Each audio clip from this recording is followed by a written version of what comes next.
খোকন যখন বড় হলো, 10-এর মধ্যে 1, সবাই তখন দেখিয়ে বলে, এই মানুষটি দেখ। দিদুন তখন এগিয়ে এসে বলল, পাগল ছেলে, কখন তুমি বড় হলে ডাঙ্গুলিটা ফেলে? আসলে সবার এবং সবের একটা অতীত আছে। পরিণতের অতীত ভবিষ্যৎকে অনুপ্রাণিত করে। ঠিক এরূপ একটি উদ্দেশ্য নিয়ে আমরা বাংলা ভাষার অতীত আলোচনা শুরু করেছিলাম। আজকে তার দ্বিতীয় পর্ব।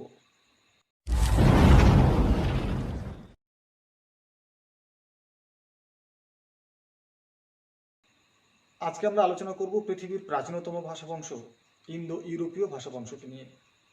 তো সবার আগে এই ভাষাবংশের নামকরণ প্রসঙ্গে আলোচনা করা যাক। এক শ্রেণীর ভাষাবিজ্ঞানী মনে করতেন যে ইন্দো ইউরোপীয় ভাষাবংশ ভারতবর্ষ এবং ইউরোপের বিস্তীর্ণ অঞ্চলে প্রচলিত আছে। সেই অনুযায়ী তারা এই ভাষাবংশের নামকরণ করেছিলেন ইন্দো ইউরোপীয়।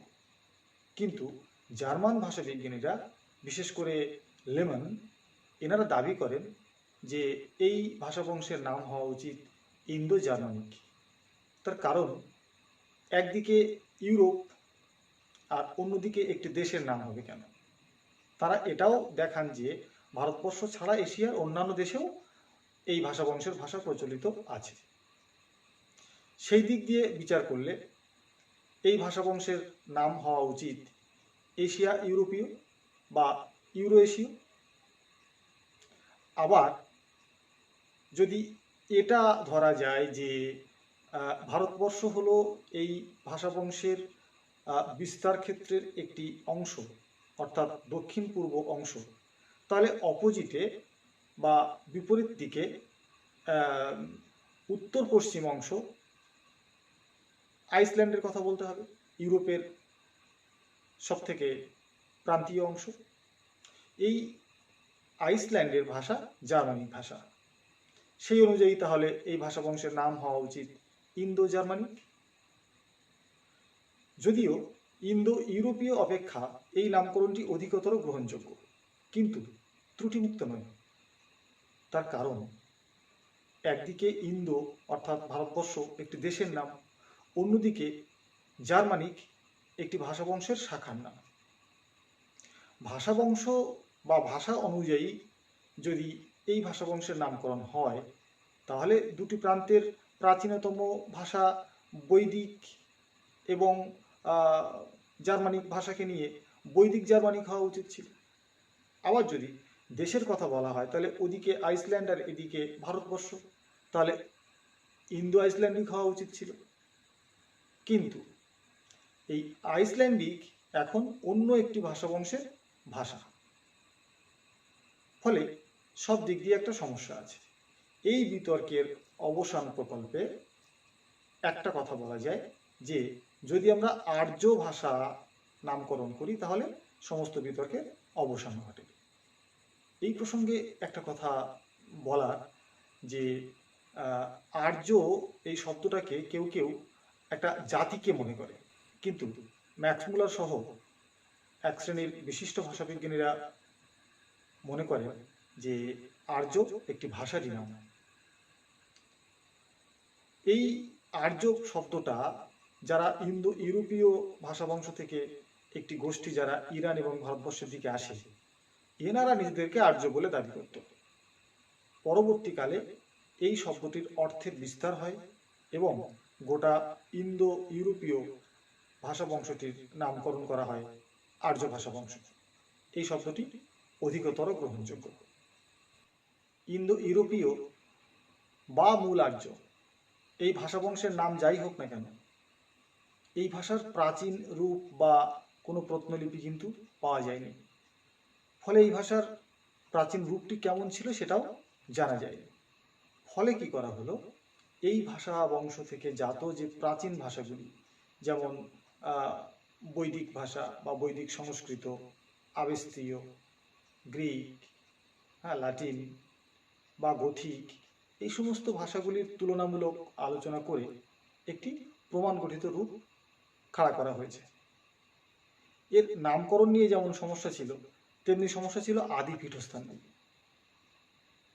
ভারতীয় পণ্ডিতেরা একসময় মনে করতেন যে ভারতবর্ষেই বোধহয় এই ভাষা বংশের বাসস্থান ছিল। পরবর্তীকালে ইউরোপের পণ্ডিতেরা মনে করেন যে এটা মধ্য বা পূর্ব ইউরোপে এই ভাষাভাষী মানুষ বসবাস করত। এখন জানা যাচ্ছে যে রাশিয়ার ইউরাল পর্বতের পাদদেশে অথবা দক্ষিণ পূর্ব কিরগিজ যে তৃণভূমি, সেখানে এই ভাষা বংশের আদি বাসস্থান ছিল। পরবর্তীকালে অবশ্য সপ্তদশ ষোড়শ শতকে এই অঞ্চলের একটি পাহাড়, আর্কাইম পাহাড়, তার কাছাকাছি একটি শহরের আবিষ্কার হয়েছে, যে শহরটির নামকরণও করা হয়েছে আর্কাইম পাহাড়ের নাম অনুসারে, আর্কাইম। এই শহরটি হরপ্পা বা মহেঞ্জোদারো সভ্যতার সমসাময়িক মনে করা হয়। এই শহরের যে নিদর্শন পাওয়া গেছে, সেই নিদর্শন থেকেও মোটামুটি একটা প্রমাণ মেলে যে আর্যরা অর্থাৎ ইন্দো ইউরোপীয় ভাষা বংশের মানুষেরা এই অঞ্চলেই বসবাস করত। তো যাই হোক, এখান থেকেই এই ভাষা বংশের মানে মানুষেরা পৃথিবীর বিভিন্ন দিকে ছড়িয়ে পড়তে শুরু করে। বিশেষ করে 10টি ভাগে এরা ভাগ হয়ে যায়। এই 10টি ভাগ হলো ইন্দো ইরানীয়, বাল্টোস্লাভিক, আলবেনীয়, আর্মেনীয়, গ্রিক, ইতালিক, কেল্টিক, টিউটেনিক, হিত্তীয় এবং তোখারীয়। এই ইন্দো ইউরোপীয় ভাষা বংশ বা মূল আর্য ভাষা বংশ, এই ভাষা বংশের ভাষার যে পুরকণ্ঠ স্পৃষ্টধ্বনি, পরবর্তীকালে তার যে পরিবর্তন, এই পরিবর্তনকে কেন্দ্র করে দুটি গুচ্ছে ভাগ করা হয়, শতম এবং কেন্তুম। শতম গুচ্ছে সেই ভাষাগুলিকে ফেলা হয় যে ভাষাগুলি পরবর্তীকালে মানে পুরকণ্ঠ স্পৃশ্য ধ্বনি পরবর্তীকালে শীষ ধ্বনিতে পরিণত হয়। সেই ভাষাগুলি হচ্ছে শতম গুচ্ছের মধ্যে। এগুলি হলো ইন্দো ইরানীয়, বাল্টোস্লাভিক, আর্মেনীয় এবং আলবেনীয়। আর বাকি যে 6টি ভাষাগোষ্ঠী পড়ে, অর্থাৎ মানে গ্রিক, ইতালিক, কেল্টিক, টিউটেনিক, তোখারীয় এবং হিত্তীয়, এই 6টি ভাষাবংশ কেন্তুম গুচ্ছের মধ্যে পড়ে। এই কেন্তুম গুচ্ছের ভাষা শনাক্ত করার মূল বৈশিষ্ট্য হলো যে এই পুরকণ্ঠ স্পৃষ্ট ধ্বনি স্নিগ্ধ তালব্য ধ্বনিতে পরিণত হয়। এই বৈশিষ্ট্যের ভিত্তিতে এদেরকে কেন্তুম গুচ্ছের অন্তর্ভুক্ত করা হয়।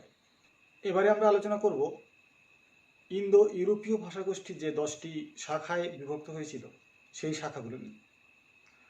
প্রথমেই আমরা আলোচনা করব ইন্দো ইরানীয় শাখাটি। শতম গুচ্ছের এই শাখাটি সবথেকে সমৃদ্ধ। এই ভাষার যে সাহিত্য সেটাও বেশ সমৃদ্ধ। তো এই ভাষার মানুষেরা নিজেদেরকে আর্য বলে দাবি করত। এই আর্য শব্দটির 3টি ব্যাখ্যা পাওয়া যায়। একটা হলো আবিধানিক অর্থ, যে আর্য শব্দটি রি ধাতু থেকে এসেছে, যার অর্থ হলো গমন করা। এই কথাটা বা এই অর্থটা যথেষ্ট গ্রহণযোগ্য, কেননা তখন আর্যরা অর্থাৎ ইন্দো ইউরোপীয় ভাষাগোষ্ঠীর কোনো শাখার মানুষই কৃষিকাজ শেখেনি, তাই তারা খাদ্যের অন্বেষণে বিভিন্ন জায়গায় ঘুরে বেড়িয়েছে। এই দিক দিয়ে গমনশীল এই অর্থটি মেনে নেওয়া যায়। আবার ডক্টর সুকুমার সেন উনি বলছেন যে অর্য থেকে আর্য শব্দটি এসেছে। এই অর্য শব্দটির অর্থ হচ্ছে বিদেশি।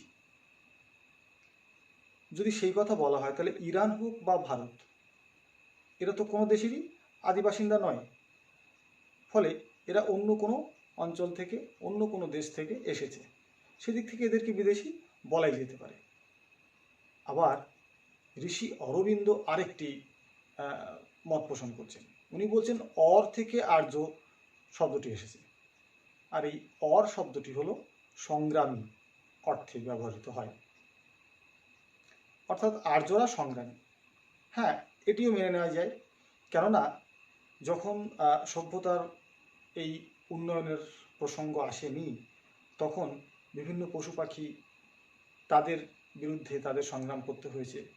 প্রকৃতির যে বিভিন্ন দুর্বিষহ অবস্থা, তাদের সঙ্গে সংগ্রাম করতে হয়েছে। এই সংগ্রাম করতে করতে ইন্দো ইরানীয় শাখা সেই উরাল পর্বতের পাদদেশ থেকে ইরান বা ভারতবর্ষে এসে পৌঁছেছে। এই ইন্দো ইরানীয় দুটি শাখায় বিভক্ত হয়ে যায়, একটি ইরানে থেকে যায় আর একটি ভারতবর্ষে প্রবেশ করে। ইরানে যে অংশটি থেকে যায় সেই অংশে দুটি ভাষায় বিভক্ত হয়, একটি আবেস্তীয় আর একটি প্রাচীন পার্সিক। এই আবেস্তীয় ভাষায় সর্বশ্রেষ্ঠ নিদর্শন হলো যে জরাথুস্ত্র পন্থী যারা ছিল তাদের ধর্মগ্রন্থ আবেস্তা, এবং প্রাচীন পার্সিক যে ভাষাটি ছিল সেই ভাষা ক্রমে পল্লবী ভাষা রূপান্তর করে, যে ভাষাটি আজকে বা আধুনিক সময়ে ফার্সি ভাষা নামে প্রচলিত। বেলুচিস্তানের বেলুচি ভাষা ও আফগানিস্তানের পশতো ভাষা এই প্রাচীন পার্সি ভাষাগোষ্ঠীর দুটি উল্লেখযোগ্য ভাষা। আর যে অংশটি ভারতবর্ষে প্রবেশ করে তাদেরকে বলা হয় প্রাচীন ভারতীয় আর্য। এই প্রাচীন ভারতীয় আর্যদেরকে নিয়ে আমি পরে আলোচনা করব। এই প্রসঙ্গে শুধু আজকে যেটুকু বলার সেটা হলো যে এই ভাষার প্রাচীনতম নিদর্শন হলো বেদ, বিশেষ করে বেদের ঋগ্বেদ সংহিতা এই ভাষায় রচিত হয়েছিল। এই ঋগ্বেদ সংহিতার ভাষা থেকে পরিবর্তিত বা পরিণত হয়ে ক্রমশ প্রাকৃত পালি ভাষায় রূপ নেয়, এবং তা আরও পরিণত আরও সমৃদ্ধ হয়ে আধুনিক ভারতবর্ষের যে ভাষা বাংলা, সংস্কৃত, মারাঠি, পাঞ্জাবি এই সমস্ত ভাষাগুলি জন্ম লাভ করে।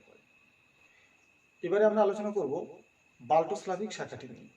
এই বাল্টোস্লাভিক শাখাটি দুটি ভাগে বিভক্ত হয়ে পড়ে, একটি বাল্টিক এবং অন্যটি স্লাভিক। এই বাল্টিক শাখার প্রধান ভাষা হলো লিথুয়ানিয়ার ভাষা লিথুয়ানিয়ান, এবং স্লাভিক শাখার বুলগেরীয় ভাষায় খ্রিস্টীয় নবম শতাব্দীতে বাইবেল অনুদিত হয়েছিল। আর এই ভাষাটি হলো সমগ্র বাল্টোস্লাভিক শাখার প্রাচীনতম ভাষা। এই ভাষার একটি সাহিত্য সমৃদ্ধ ভাষার নাম হলো রুশ ভাষা, যেটি বর্তমানে সোভিয়েত রাশিয়ার একটি প্রধান ভাষা। এবারে আসবো আলবেনীয় শাখায়। এই শাখার প্রধান ভাষা আলবেনীয় আড্রিয়াটিক সাগরের পূর্ব উপকূলে প্রচলিত ছিল। এই ভাষার যে প্রাচীনতম নিদর্শন সেটি নিতান্তই অর্বাচীন, সপ্তদশ শতকে তার প্রাচীনতম নিদর্শন পাওয়া যায়। এবারে আমরা আসবো আর্মেনীয় শাখায়। এই আর্মেনীয় শাখার প্রাচীনতম নিদর্শন পাওয়া গিয়েছিল খ্রিস্টপূর্ব অষ্টম সপ্তম শতাব্দীতে। এই শাখা প্রচলিত ছিল মূলত এশিয়া মাইনরের যে আর্মেনীয় অঞ্চল সেখানে, এবং এই আর্মেনীয় ভাষার যে আধুনিক রূপ সেটা আর্মেনিয়ার অঞ্চল ছাড়িয়ে অন্যান্য দেশেও কোথাও কোথাও প্রচলিত আছে বলে জানা যায়। এবারে আমরা আলোচনা করব গ্রিক শাখাটি নিয়ে। এই কেন্তুম গুচ্ছের সব থেকে সমৃদ্ধতম শাখা গ্রিক শাখাটি। সাহিত্য সংস্কৃতিতেও এই শাখাটি যথেষ্ট উন্নত। এই শাখার একমাত্র ভাষা গ্রিক ভাষা, যেটি প্রাচীন গ্রিস দেশ, এশিয়া মাইনর, সাইপ্রাস এবং ইজিয়ান দ্বীপপুঞ্জে প্রচলিত ছিল। খ্রিস্টপূর্ব চতুর্দশ শতকে ক্রিট দ্বীপপুঞ্জ থেকে পাওয়া একটি প্রত্নলেখতে এই ভাষার প্রাচীনতম নিদর্শন পাওয়া যায়। এই ভাষার উপভাষাগুলি হল আত্তিকিওনিক, দরিক, আর্কাডিয়ান সাইপ্রিয়ান, আয়োলিক এবং উত্তর পশ্চিমা গ্রিক। এই উপভাষাগুলির মধ্যে আবার শ্রেষ্ঠ যে উপভাষা সেটি হলো আত্তিকিওনিক। তথ্যগতভাবে এটা সত্য যে এই ইওনিক উপভাষাতে হোমার খ্রিস্টপূর্ব অষ্টম শতকে তার ইলিয়াড এবং ওডিসি রচনা করেছিলেন।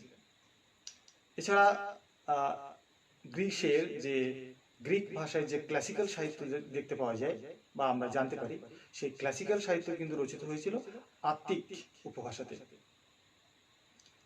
খ্রিস্টীয় প্রথম শতাব্দী নাগাদ এই উপভাষাগুলিকে মিশিয়ে মূলত আত্মিকীয়নিক উপভাষাকে ভিত্তি করে একটা সর্বজনীন ভাষা গঠন করা হয়েছিল, যে ভাষাটিকে আমরা কোইনে বলে জানি। এবারে আমরা আসবো ইতালিক শাখাটিতে। গ্রিক শাখা যদি কেন্তুমগুচ্ছের সর্বোৎকৃষ্ট শাখা হয়, তাহলে দ্বিতীয় উৎকৃষ্টতম শাখা কিন্তু ইতালিক শাখা। এই ইতালিক শাখার যে প্রধান ভাষা লাতিন ভাষা, এও কিন্তু সাহিত্যে যথেষ্ট সমৃদ্ধ। এই লাতিন ভাষাটি জানা যায় যে লাতিউন প্রদেশের ভাষা ছিল। পরে অবশ্য জানা যায় যে লাতিউন প্রদেশের যে রোম নগরীর ভাষা ছিল লাতিন ভাষা। কিন্তু এই লাতিন ভাষাটি রোমের গণ্ডি পেরিয়ে বিস্তীর্ণ অঞ্চলে কিন্তু ছড়িয়েছিল। এটাও জানা যায় যে মধ্যযুগে ইউরোপের পণ্ডিতদের শাশ্বত যে সাধনা, তার ভাষা কিন্তু ছিল লাতিন ভাষাই। এই ভাষার যে প্রাচীনতম রূপ, তা রচিত হয়েছিল খ্রিস্টপূর্ব ৬ষ্ঠ শতকে। এই ভাষার যখন প্রাচীনতা থেকে ক্রমশ আধুনিকতার দিকে যাত্রা করে, তখন যে ভাষাগুলির জন্ম দেয়, সে ভাষাগুলি পৃথিবীতে আজ যথেষ্ট জনপ্রিয়। ভাষাগুলি হলো ইতালির ভাষা ইতালীয়, এবং ফ্রান্সের ভাষা ফরাসি, স্পেনের ভাষা স্পেনীয়, এবং পর্তুগিজ ভাষা যেটা পর্তুগালের ভাষা। এবারে আমরা আলোচনা করব কেল্তিক শাখাটি নিয়ে। এই কেল্তিক শাখাটি কিন্তু একসময় ইউরোপে যথেষ্ট সমৃদ্ধ ছিল, কিন্তু যখন ক্রমশ ইতালিক এবং টিউটেনিক শাখার প্রসার ঘটতে শুরু করে, তখন কেল্তিক শাখাটি আস্তে আস্তে সংকুচিত হয়ে যায়। এই শাখার যে প্রাচীনতম নিদর্শন, তা কিন্তু ৫ম শতাব্দীতে রচিত প্রত্নলেখতে পাওয়া যায়। এই ভাষার সব থেকে সমৃদ্ধতম ভাষা হচ্ছে আয়ারল্যান্ডের ভাষা আইরিশ ভাষা। এবারে আমরা আসবো টিউটেনিক বা জার্মানিক শাখায়। মূল ইন্দো ইউরোপীয় ভাষা বংশ থেকে যখন এই জার্মানিক শাখাটি স্বতন্ত্র হয়ে আসে, তখন ক্রমশ আস্তে আস্তে আস্তে আস্তে এক স্বতন্ত্র রূপ গড়ে ওঠে। এই স্বতন্ত্র রূপ গড়ে ওঠার মূল কারণ হলো ইন্দো ইউরোপীয় ভাষা বংশের যে স্পৃষ্ট ব্যঞ্জন, সেই স্পৃষ্ট ব্যঞ্জনের যে ধ্বনি পরিবর্তন হয়, আর এই ধ্বনি পরিবর্তন গ্রিম বিস্তৃত আকারে বর্ণনা করেছিলেন। সেই জন্য এটিকে গ্রিমের সূত্র হিসেবে সর্বজন বিদিত। এই সূত্রটিকে বা এই পরিবর্তন যে হয়েছিল, সেটাকে জার্মানির প্রথম ধ্বনি পরিবর্তন ধরা হয়। তো যাই হোক, এই জার্মানিক বা টিউটেনিক ভাষাটি ইন্দো ইউরোপীয় থেকে স্বতন্ত্র হওয়ার পর 3টি শাখায় বিভক্ত হয়ে পড়ে: উত্তর জার্মানিক, পূর্ব জার্মানিক এবং পশ্চিম জার্মানিক। উত্তর জার্মানিক ভাষার প্রধানতম আধুনিক ভাষা হলো সুইডেনের ভাষা সুইডিশ এবং আইসল্যান্ডের ভাষা আইসল্যান্ডিক। এই আইসল্যান্ডিক ভাষাতে কিন্তু জার্মানির যে পৌরাণিক সাহিত্য এড্ডা রচিত হয়েছিল। এরপর আসা যাক পূর্ব জার্মানিক বা গথিক ভাষাতে। এই গথিক ভাষাতে কিন্তু বাইবেলের একটা অংশ অনুদিত হয়েছিল, আর এই অংশটাই, এই বাইবেলের অনুদিত অংশটাই কিন্তু পূর্ব গ্রিক ভাষার প্রাচীনতম নিদর্শন। আর এই ভাষার কিন্তু কোনো আধুনিক রূপ ছিল না বা আধুনিক ভাষাও ছিল না। আসা যাক পশ্চিম জার্মানিক ভাষাতে। এই পশ্চিম জার্মানিক ভাষা থেকে কিন্তু 3টি উৎকৃষ্টতম আধুনিক ভাষার জন্ম হয়েছে: ইংরেজি, জার্মানি এবং ওলন্দাজ। এর মধ্যে আবার জার্মানিক ভাষাটি, মানে জার্মান ভাষাটি আর কি, এটি ক্রমশ স্বতন্ত্র হয়ে পড়ে 8ম শতাব্দী নাগাদ। তারও মূল কারণ ওই ধ্বনি পরিবর্তন। ধ্বনি পরিবর্তনের ফলে অন্যান্য পশ্চিম জার্মানিক ভাষা থেকে যেহেতু পৃথক হয়ে পড়ে জার্মান ভাষাটি, তাই এই ধ্বনি পরিবর্তনকে বলা হয় জার্মানির দ্বিতীয় ধ্বনি পরিবর্তন। এবারে আসা যাক তোখারীয় শাখাটিতে। তোখারীয় শাখা সম্পর্কে বলার বিশেষ কিছু নেই, কারণ বর্তমান সময়ে এই শাখাটি লুপ্ত, এর কোনো আধুনিক ভাষাও নেই। শুধু বলার যেটুকু সেটা হলো যে বর্তমান শতাব্দীতেই তুর্কিস্তানের মধ্য থেকে কিছু প্রত্নলেখ খুঁজে পাওয়া যায় এই শাখার প্রাচীন ভাষা হিসাবে, যেগুলি আবার রচিত হয়েছিল 7ম থেকে 10ম শতাব্দীর মধ্যে। এবারে আসবো হিত্তীয় ভাষা বংশের আলোচনায়। তোখারীয় ভাষার মতো হিত্তীয় ভাষাও কিন্তু আধুনিক শতাব্দীতেই রচিত হয়েছে। এটি এশিয়া মাইনরের কাপাদোকিয়া প্রদেশে যে বানমুখ লিপিতে রচিত বেশ কয়েকটি প্রত্নলেখ পাওয়া যায়, যেগুলি নাকি এই ভাষার প্রাচীনতম নিদর্শন। এই ভাষা সম্পর্কে একটা মতবাদ জানা যায়, যেটি হলো যে এইটি নাকি ইন্দো ইউরোপীয় ভাষা বংশ থেকে জাত নয়। এটি একটা সুপ্রাচীন কালে দুটি ভাষা, হিত্তীয় এবং ইন্দো ইউরোপীয়, নাকি ভগিনী স্থানীয় ছিল। অর্থাৎ দুটি মিলে ইন্দো হিত্তীয় একটি ভাষা বংশ ছিল, যেটি পরবর্তীকালে দুটি ভাগে ভাগ হয়ে যায়, একটা হিত্তীয় এবং অন্যটি ইন্দো ইউরোপীয়। এই ইন্দো ইউরোপীয় থেকে আবার 9টি শাখার জন্ম নেয়। এই যে মতবাদ, এটাকে ইন্দো হিত্তীয় মতবাদ হিসেবে কিন্তু যথেষ্ট প্রচলিত। কিন্তু এই যে মতবাদটির কথা বললাম, তার কিন্তু কোনো প্রমাণ এখনো পর্যন্ত নেই। কোনো ভাষাতাত্ত্বিক তো এটাকে অতিতাত্ত্বিকতা বলে প্রত্যাখ্যান করেছেন। যাই হোক, ইন্দো ইউরোপীয় ভাষা বংশের যে আলোচনা আমি মোটামুটি উপস্থাপন করলাম। যদি আপনাদের ভালো লেগে থাকে তাহলে অবশ্যই লাইক করুন, শেয়ার করুন এবং সাবস্ক্রাইব করুন। যারা ইতিমধ্যে সাবস্ক্রাইব করেছেন তাদেরকে ধন্যবাদ। আর যদি কোনো পরামর্শ থাকে তাহলে কমেন্ট বক্সে অবশ্যই জানান। ভালো থাকবেন, ধন্যবাদ।